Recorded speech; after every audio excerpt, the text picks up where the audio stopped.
Gülşadım, tanfetsene Gülşadım. Yok Asman ile zeminin arasındaki ahlı qoğuluktur size arzu ediyor. Bak oğlum, iki olup bırık mağla sayladınız. Boy bir olsun şaatlanmaz kutsanız. İki olup yekedille sayladınız. Söyüğü olsun sizin kuran dünyanınız. Yaşan bugün kuruyanın alatları koy. Söygüden olsun. Elmi dama söylüp yaşan. Söymek, sögülmek şöyle bir koğuy. Birine hormat koymak on koğu. Saylan yarın bilen Süyüzü durmuştu. Baktık yaşamlar. Tam yaşam. Onunla oy. Baktı olcuyum. Hani yaşar ya adatmalın. Yol verelim. yok deme Gülşadım. Yakma beytme, söymeyeni rötme Gülşadım. Tanfetsene Gülşadım. Yok deme Gülşadım. Yakma beytme, söymeyeni rötme Gülşadım.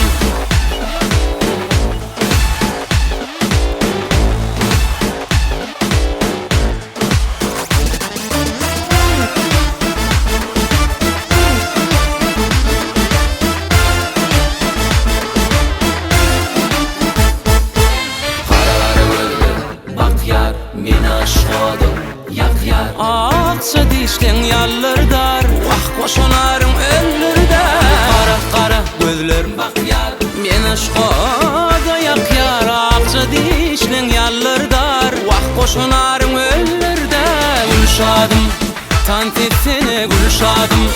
Yok deme Gülşadım. Yakma beytme, söymeyeni rötme Gülşadım. Tanfetsene Gülşadım. Yok deme Gülşadım. Yakma beytme, söymeyen rötme Gülşadım. Tanse Gülşadım. Tanse Gülşadım.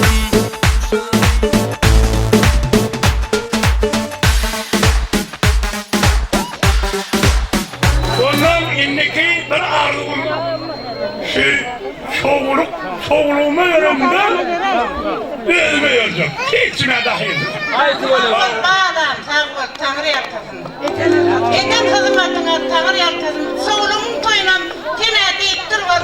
Benim yeni olup göreyim şimdi ya.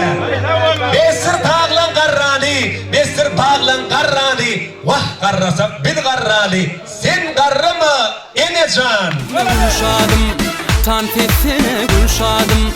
Yok deme Gülşadım. Yakma beytme, söymeyen rötme Gülşadım. Eller, eller, eller, eller şappi.